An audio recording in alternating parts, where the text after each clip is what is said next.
ದಕ್ಷಿಣ ಕಾಶಿ ನಂಜನಗೂಡು ಶ್ರೀ ನಂಜುಂಡೇಶ್ವರ ಸ್ವಾಮಿ ದೇವಾಲಯಕ್ಕೆ ಕೇಂದ್ರ ರೈಲ್ವೆ ಸಚಿವ ವಿ ಸೋಮಣ್ಣ ಭೇಟಿ ನೀಡಿ ದೇವರ ದರ್ಶನ ಪಡೆದರು. ನಂತರ ಮಾತನಾಡಿದ ಅವರು, ನಾಗಮಂಗಲದಲ್ಲಿ ನಡೆದಿರುವ ಗಲಭೆ ಪೂರ್ವ ನಿಯೋಜಿತ ಕೃತ್ಯ, ಸರ್ಕಾರ ಸೂಕ್ತ ಕ್ರಮ ಕೈಗೊಳ್ಳಬೇಕು. ವರುಣ ಮತ್ತು ಚಾಮರಾಜನಗರದಲ್ಲಿ ಸೋಲು ಕಂಡರೂ ತುಮಕೂರಿನ ಜನತೆ ನನ್ನ ಕೈಬಿಡಲಿಲ್ಲ. ಅವರ ಋಣ ನನ್ನ ಮೇಲಿದ್ದು ಅದನ್ನು ತೀರಿಸುತ್ತೇನೆ ಎಂದರು.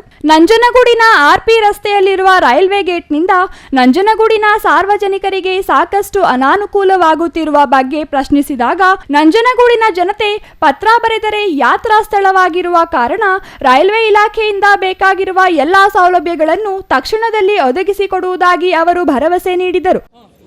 ಯಾವುದು ಮಾತು ನಿಲ್ಲಿಸಿದ್ದೀನಿ ಕೆಲಸ ಏನೇನಾಗೋದಿದೆ. ನಂಜನಗೂಡು ಪವಿತ್ರ ಇದೊಂದು ಪವಿತ್ರ ಯಾತ್ರಾ ಸ್ಥಳ. ಈ ಯಾತ್ರಾ ಸ್ಥಳಕ್ಕೆ ಯಾವ ರೀತಿ ರೈಲ್ವೆ ಇಲಾಖೆಯಿಂದ ಅನುಕೂಲ ಆಗಬೇಕೋ ಇದೆಲ್ಲ ಮಾಡೋದಕ್ಕೆ ನೀವೊಂದು ಕಾಗದ ಬರೀರಿ ಸಾಕು.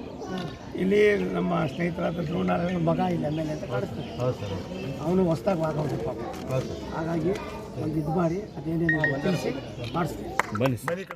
ಈ ಸಂದರ್ಭದಲ್ಲಿ ಶಾಸಕ ಶ್ರೀವತ್ಸ, ತಹಸೀಲ್ದಾರ್ ಶಿವಕುಮಾರ್ ಕಾಸನೂರು, ದೇವಾಲಯದ ಕಾರ್ಯನಿರ್ವಾಹಕ ಅಧಿಕಾರಿ ಜಗದೀಶ್ ಕುಮಾರ್, ಎಸ್ ಮಹದೇವಯ್ಯ, ಸಿಂಧುವಳ್ಳಿ ಕೆಂಪಣ್ಣ, ಕುಂಬಾರಹಳ್ಳಿ ಸುಬ್ಬಣ್ಣ ಇನ್ನೂ ಹಲವರು ಹಾಜರಿದ್ದರು. Kumar, CTV news, Nanjangud.